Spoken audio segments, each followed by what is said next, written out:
Hello बच्चों, आज की क्लास में मैं आप लोगों को क्लास 8 का जो आपके पास मैथ्स की एनसीईआरटी की बुक है ना, उस बुक से जो हमने चैप्टर नंबर 1 स्टार्ट किया हुआ है, तो प्रॉपर्टीज़ हम समझ रहे थे, तो उसको ही आगे कंटिन्यू कराऊंगी। एक बार यहाँ पर मैं आपको बुक दिखा देती हूँ। लेटेस्ट एडिशन की आपके पास बुक है। इसमें हमने अपना चैप्टर नंबर 1 जो है हमारे पास रैशनल नंबर्स, ये स्टार्ट हम कर चुके हैं, जिसमें स्टार्टिंग में हमने चैप्टर पूरा समझा है कि क्या है ये चैप्टर, ये नंबर सब क्या होते हैं। उसके बाद अगर हम यहाँ पर बात करें तो ये हमारे पास प्रॉपर्टीज़ थी यहाँ पर, तो हमने ये क्लोजर प्रॉपर्टी अपनी लास्ट क्लास में पूरी समझ ली थी। होल नंबर की भी समझ ली थी, इंटीजर्स की भी समझ ली थी और रैशनल नंबर की भी समझ ली थी। अब बात आती है आज की क्लास में क्या समझने वाले हैं हम, तो ये हमारा कंप्लीट हो गया। आज की क्लास में हम समझने वाले हैं कॉम्यूटेटिव प्रॉपर्टी। मैंने आपको लास्ट क्लास में बताया था कि कई सारी प्रॉपर्टीज़ होती हैं, एक एक करके समझेंगे डिटेल में तो अच्छे से समझ आ जाएगी, फिर चैप्टर हम इजीली कर पाएंगे। तो आज यहाँ पर बारी है हमारे पास किसकी, कॉम्यूटेटिव प्रॉपर्टी की। अगेन ये प्रॉपर्टी भी आपको होल नंबर में चेक करनी है, इंटीजर्स में चेक करनी है, रैशनल नंबर में चेक करनी है, जैसे हमने क्लोजर प्रॉपर्टी में की थी। तो अगर अभी तक आपने वो क्लोजर प्रॉपर्टी नहीं समझी है तो समझ लीजिए, लिंक मैं आपको नीचे डिस्क्रिप्शन में दे दूँगी, चैनल पे अपलोड है वीडियो, तो आप वहाँ से उसे कर सकते हैं। उसके बाद आप इस वाली प्रॉपर्टी को समझिएगा, ठीक है। चलिए हम शुरू करते हैं अपनी कॉम्यूटेटिव प्रॉपर्टी। तो देखो, सबसे पहली बात हम कॉम्यूटेटिव प्रॉपर्टी में होल नंबर वाली लेते हैं। तो जैसा कि अब आप लोगों को पता ही चल गया होगा, चारों ऑपरेशंस में देखना पड़ेगा कि होल नंबर में कॉम्यूटेटिव प्रॉपर्टी लगती है नहीं लगती। तो अगर मैं एडिशन की यहाँ पर बात करूँ, पहली बात तो ये कॉम्यूटेटिव प्रॉपर्टी है क्या। देखो, कॉम्यूटेटिव प्रॉपर्टी आपको ये कहती है कि अगर आप दो होल नंबर्स को प्लस करते हैं, किसी भी ऑर्डर में प्लस कर लें, तो क्या दोनों से आंसर सेम आएगा। मतलब अगर मैं आपको एक छोटा सा एग्जांपल दूं यहाँ पर, उसके बाद आपको समझ में आ जाएगा। तो अगर मैं आपसे यहाँ पर कहूँ आप 5 + 7 करें या 7 + 5 करें, तो क्या आंसर सेम आएगा। ऐसा कॉम्यूटेटिव प्रॉपर्टी बोलती है होल नंबर के केस में। तो यहाँ भी 12 आएगा, यहाँ भी 12 आएगा, किसी भी तरीके से ऐड कर लो आप दो होल नंबर्स को, आंसर हमेशा सेम आएगा, है ना। तो वही है हमारी कॉम्यूटेटिव प्रॉपर्टी। तो वो एडिशन में तो होल्ड करती है। लेकिन अगर मैं यहाँ पर सब्ट्रैक्शन की बात करूँ, क्या इसमें भी होल्ड करती है। देखिए इसके अंदर, तो एग्जांपल लेते हैं।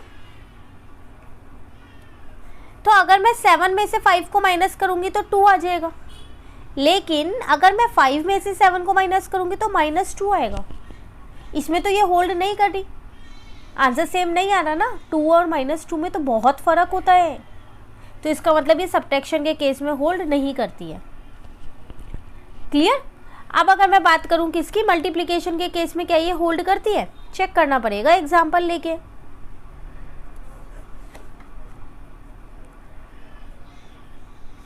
तो अगर मैं 7 × में 5 करूंगी तो मेरा आंसर कितना आएगा, यहाँ पर 35 आएगा। और अगर मैं 5 × में 7 करूँ तो भी तो आंसर 35 ही आ रहा है। सारे होल नंबर ही ले रही हूँ मैं, अगर आप ध्यान से देख रहे हो तो, है ना। तो इसका मतलब ये इसमें भी होल्ड करती है। अब अगर हम बात करें डिवीज़न की, तो क्या ये डिवीज़न के केस में होल्ड करती है। तो इसका भी एग्जांपल लेके देख लेते हैं। तो अगर मैं यहाँ पर 8 को डिवाइड कर रही हूँ 2 से, तो मेरा आंसर कितना आ रहा है, 4 आ रहा है। लेकिन अगर मैं 2 को 8 से डिवाइड करूँगी तो आंसर कितना आएगा, 1/4 आएगा। ये तो दोनों अलग अलग आ रहे हैं, तो इसका मतलब ये इसमें भी होल्ड नहीं करती है। क्लियर। तो ये थे आपके पास कॉम्यूटेटिव प्रॉपर्टी किस में, होल नंबर के केस में। अब बात करते हैं हम कॉम्यूटेटिव प्रॉपर्टी की, लेकिन किस में बात करेंगे अब, इंटीजर्स के केस में।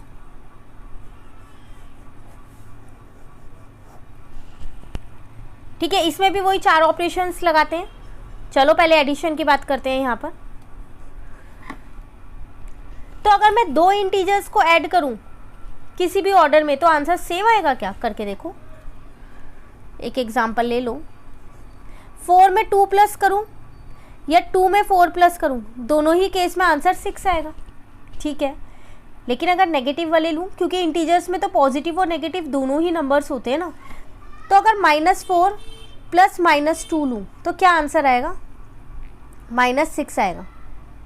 इसको उल्टा कर दूं तो -2 + -4 लूं तो -2 -4, तब भी -6 ही आ रहा है। तो इसका मतलब ये एडिशन के केस में तो होल्ड करती है इंटीजर में। क्लियर। चलो सब्ट्रैक्शन का भी देखते हैं, एक एक करके सारे का देखेंगे यहाँ पर।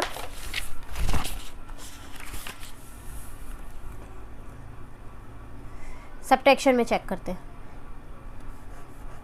तो अगर मैं दो इंटीजर्स को माइनस करूं, जैसे 4 माइनस 2 करूं तो आंसर 2 आ रहा है, लेकिन अगर 2 माइनस 4 करूं तो आंसर तो -2 आ रहा है, सेम नहीं आ रहा। तो इसका मतलब इंटीजर में सब्ट्रैक्शन के केस में कॉम्यूटेटिव प्रॉपर्टी होल्ड नहीं करती है। क्लियर? अब अगर हम मल्टीप्लिकेशन में देखें, क्या इसमें होल्ड करती है? चेक कर लेते हैं एग्जाम्पल लेके। तो अगर मैं -4 को 2 से इंटू करूं तो मेरा आंसर -8 आएगा, इंटीजर है तीनों ही। लेकिन अगर मैं 2 को -4 से इंटू करूं, पलट दिया आगे पीछे, तब भी तो आंसर -8 ही आ रहा है ना। तो इसका मतलब इंटीजर में मल्टीप्लिकेशन वाली भी होल्ड करती है कॉम्यूटेटिव। अब बात करते हैं डिवीजन की। इसमें भी एग्जांपल लेके देखते हैं। अगर मैं 9 को 3 से डिवाइड कर दूं तो मेरा आंसर 3 आ रहा है, लेकिन अगर मैं 3 को 9 से डिवाइड कर दूं तो मेरा आंसर 1/3 आ रहा है। तो ये तो सेम नहीं आ रहा है ना, जैसे ही मैंने इनको चेंज किया इनके ऑर्डर, तो ये तो सेम नहीं आ रहा, तो ये इसमें होल्ड नहीं करती। इसका मतलब इंटीजर के केस में सिर्फ एडिशन और सब्ट्रैक्शन, एडिशन और मल्टीप्लिकेशन में ही होल्ड करती है commutative property. Clear?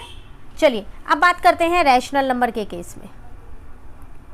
Property same ही चल रही है अभी, कॉम्यूटेटिव 3 पार्ट्स हैं उसमें, ये लास्ट है आपके पास। इसमें सबसे पहली बात एडिशन की बात करें अगर हम, इसका मतलब दो रैशनल नंबर को किसी भी ऑर्डर में ऐड कर दूं आंसर सेम आएगा। करके देखें क्या एक बारी। तो अगर मैं -2/3 + 5/7 ले लूँ, पहले इसको सॉल्व करती हूँ, 21 आएगा यहाँ पर, ठीक है। 3 7 जा यहाँ -14, 7 3 जा 3 5 जा 15, तो ये आंसर आया 1/21। इसको उल्टा करके देखो, अब 5/7 + -2/3 लेके देखो, तो 5/7 -2/3 है। अब बेस को सेम किया 21, 7 3 जा 3 5 जा 15, 3 7 जा 7 2 जा 14, आंसर तो तब भी मेरा 1/21 ही आ रहा है, दोनों ही केस में सेम आ रहा है। तो इसका मतलब ये एडिशन के केस में होल्ड करती है। ठीक है, चलो सब्ट्रैक्शन के केस में देखते हैं।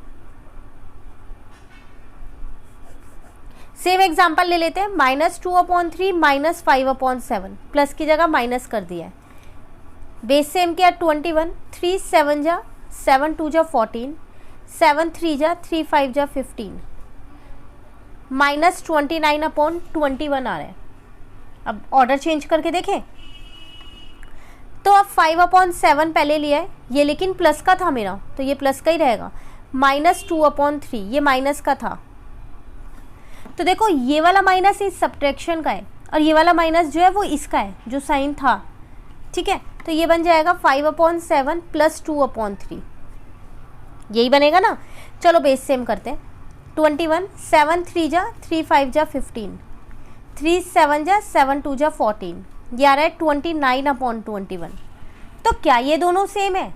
बिल्कुल नहीं, वो नेगेटिव है, ये पॉजिटिव है, और एक नेगेटिव और पॉजिटिव कभी सेम नहीं हो सकते, तो ये सब्ट्रैक्शन के केस में होल्ड नहीं करती रैशनल नंबर में। ठीक है, चलो मल्टीप्लिकेशन में चेक करते हैं।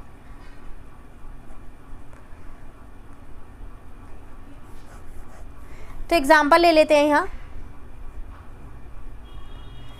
तो मैंने यहाँ ले लिया 4/9 इंटू में 2/6, तो 4 2 जा 8 हो गया यहाँ पर, ठीक है, और 6 9 जा कितना हो गया 54। आप इसे लोएस्ट फॉर्म में भी लिख सकते हो, पर अभी हम सिर्फ एग्जाम्पल की फॉर्म में समझ रहे हैं, तो इसको मैं यहीं छोड़ दूँ।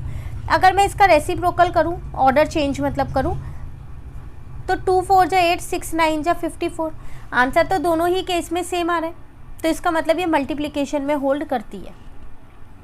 क्लियर? एक लास्ट डिवीजन रह गया, उसको और देख लेते हैं। एग्जाम्पल ले लेते हैं यहाँ पर उसका भी। तो अगर मैं आपसे बोलूँ, रैशनल नंबर है नहीं है, तो अगर मैं आपसे बोलूँ 4/9 को डिवाइड कर दो 2/6 से, सेम ऊपर वाला ही ले लिया, तो डिवाइड आपको पता है नहीं होगा, डिवाइड का मल्टीप्लाई बाद वाला रेसिप्रोकल हो जाता है, है ना, ये इससे कट गया, ठीक है, ये और ये मैंने क्या किया 3 से काट दिए, तो ये आ गया 4/3। अब ऑर्डर चेंज करके लिखो, 2/6 पहले लिखो और 4/9 बाद में लिखो, डिवाइड का मल्टीप्लाई और ये 9/4 हो जाएगा, रेसिप्रोकल हो गया, कट हो रहा है, ये इससे कट हो रहा है, इसको मैंने क्या किया 3 से कट कर दिया, तो ये आ जाएगा 3/4, तो ये भी रेसिप्रोकल हो गया है। सेम नहीं आ रहा ना, तो इसका मतलब ये डिवीज़न के केस में होल्ड नहीं करती है। तो इसका मतलब कॉम्यूटेटिव प्रॉपर्टी जो है वो आपकी जो रैशनल नंबर में है वो सिर्फ एडिशन और मल्टीप्लिकेशन में होल्ड करती है, सब्ट्रैक्शन और डिवीज़न में वो क्लोज्ड नहीं होती है। ठीक है, क्लियर है। तो ये थी आपके पास पूरी कॉम्यूटेटिव प्रॉपर्टी। हमने इसमें होल नंबर में समझा, इंटीजर में समझा और रैशनल नंबर में समझा। तो आज की क्लास में हमने अपनी दूसरी प्रॉपर्टी अच्छे से समझ ली है। अभी और प्रॉपर्टीज़ हैं, मैं एक बार आपको बुक में दिखा दूँ। ये प्रॉपर्टी कंप्लीट हो गई है। नेक्स्ट प्रॉपर्टी है हमारी एसोसिएटिव प्रॉपर्टी। इसको हम अपनी नेक्स्ट क्लास में समझने वाले हैं। एक एक करके प्रॉपर्टी को समझेंगे तो अच्छा रहेगा और अच्छे से याद भी रहेंगी ये सारी प्रॉपर्टी। इस पे बेस्ड काफ़ी सारे क्वेश्चंस आ जाते हैं एग्जाम में, मैचिंग आ जाती है, फिलिंग द ब्लैंक्स आ जाती है और भी बहुत सारे क्वेश्चंस आ जाते हैं। देखो यहाँ पर अभी आपके पास एक ट्राई दिस है, आप इसे फिल करके देखिएगा खुद से। अब आपको ये आ जाएगा, येस तब होगा जब उसमें होल्ड करती होगी और नो तब होगा जब नहीं करती होगी। ठीक है, आप ट्राई कीजिएगा और मुझे कमेंट करके ज़रूर बताइएगा कि कितने बच्चों ने इन ट्राइजिस को किया और उनको ईजिली आ गया ये प्रॉपर्टीज़ समझने के बाद। कहीं भी दिक्कत लगे कमेंट करके ज़रूर पूछ लीजिएगा। अपने फ्रेंड्स के साथ भी इस वीडियो को शेयर कीजिएगा ताकि वो भी इसे अच्छे से समझ सकें। अब नेक्स्ट प्रॉपर्टी हम अपनी नेक्स्ट क्लास में समझने वाले हैं। तो अगर एक और चीज़, आप चैनल पे अभी न्यू हो तो आप चैनल को सब्सक्राइब कर लीजिएगा, साथ के साथ बेल आइकन को भी ऑन कर लीजिएगा। इस बुक के हम सारे ही चैप्टर्स को कवर करने वाले हैं विद एग्जांपल्स में, आपको सारे क्वेश्चंस कराने वाली हूँ। बिल्कुल अच्छे से डिटेल एक्सप्लेनेशन में हम इसको समझेंगे। कहीं दिक्कत लगे ज़रूर पूछिएगा कमेंट करके। मिलते हैं हम अपनी नेक्स्ट क्लास में जिसमें हम समझेंगे associative property. Thank you, have a nice day.